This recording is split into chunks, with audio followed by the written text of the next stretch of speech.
శ్రీమాత్రే నమః. శివాయ గురవే నమః. నమస్కారం అండి అందరికీ. అమ్మ దయతో అందరూ బాగుండాలని మనస్ఫూర్తిగా కోరుకుంటున్నాను. ఈరోజు మనము అమ్మవారి ముఖార విందంలో అమ్మవారి చెక్కిళ్ళ గురించి ఇంకా పెదవుల గురించి 9వ శ్లోకంలో తెలుసుకుందాము. అందరం కలిసి చివరిగా 3 సార్లు ఈ శ్లోకాన్ని కూడా చెప్దాము. ఇక్కడ నేను మీకు ఒక విషయం చెప్పాలి. నేను కూడా మీలాగా సాధకురాలిని, అంటే నేను నేర్చుకుంటూ నా సాధన మీతో పంచుకుంటున్నాను. ఏవైనా పొరపాట్లు ఉంటే కింద కామెంట్ చేయండి, నేను సరి చేసుకుంటాను. నెక్స్ట్ వీడియోస్లో నేను ఎలా సాధన చేస్తున్నాను అన్నది కూడా మీకు చూపిస్తాను. మీ అందరికీ నా ధన్యవాదాలు. నేను చెప్పేది మీకు అర్థమవుతుందని అనుకుంటున్నాను. అందరూ కూడా శ్రీమాత్రే నమః అని కామెంట్లో రాయండి. ముందుగా శ్లోకం చూద్దాము. పద్మరాగశిలాదర్శ పరిభావికపోల్లభూః నవవిద్రుమ బింబశ్రీన్యక్కారిరదనచ్చదా. ఈ శ్లోకంలో మొత్తము మనకు 2 నామాలు వస్తాయి. ప్రతి నామం కూడా 16 అక్షరాల నామము. అంటే ఈ నామాన్ని ఎక్కడా విడదీయకూడదు. పూర్తి నామం ఒకేసారి చెప్పాలి. ఇంకా నామావళిలో చదివేటప్పుడు ఓం కానీ శ్రీ కానీ చేర్చి చతుర్థి విభక్తిలో పలకాలన్నమాట. అంటే శ్రీ పద్మరాగశిలాదర్శ పరిభావి కపోల్ల భువే నమః అనేసి అని చెప్పి, ఇంకో నామము శ్రీ నవవిద్రుమ బింబశ్రీ న్యక్కారి రథనచ్చదాయై నమః. శ్రీ పద్మరాగశిలాదర్శ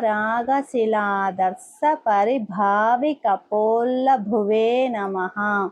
శ్రీ నవవిద్రుమ బింబశ్రీ న్యక్కారి రథనచ్చదాయై నమః.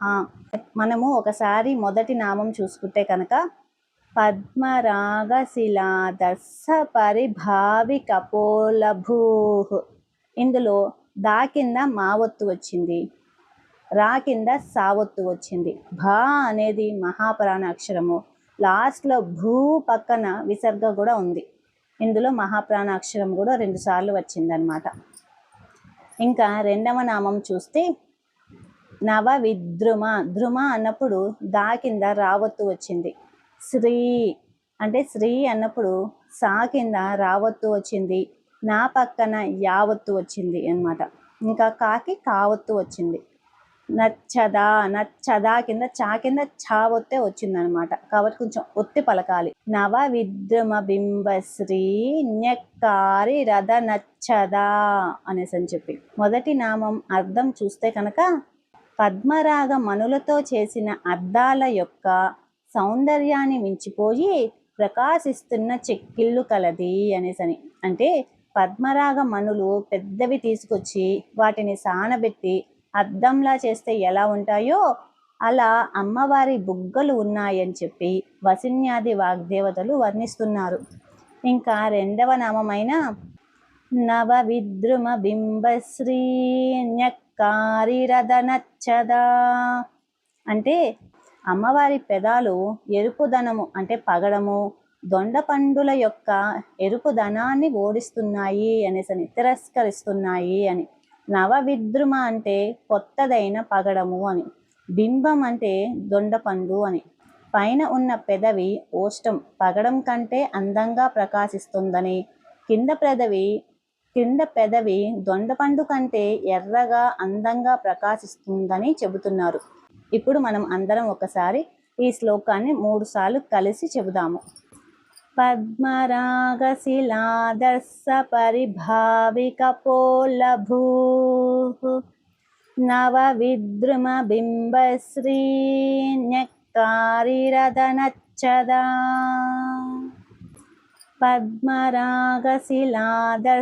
పరిభావి కపోల్లభూః నవవిద్రుమ బింబశ్రీ న్యక్కారి రథనచ్చదా. పద్మరాగశిలాదర్శ పరిభావి కపోల్లభూః నవవిద్రుమ బింబశ్రీ న్యక్కారి రథనచ్చదా. చదా. ఇంకో విషయం అండి, మనము రోజు సాయంత్రం పూట లైవ్ చేసుకుంటూ ఉన్నాం కదా, చాలామంది జాయిన్ అవ్వట్లేదు. అందుకనే నేను 2-3 డేస్గా లైవ్ అనేది పెట్టట్లేదు. ఈరోజు ఇటు నుంచి లైవ్లో కొంచెం చేంజ్ అనేది చేశాను. 21 సార్లు కాకుండా 11 సార్లు రాయడము, 11 సార్లు పఠించడం అండి జరుగుతుంది.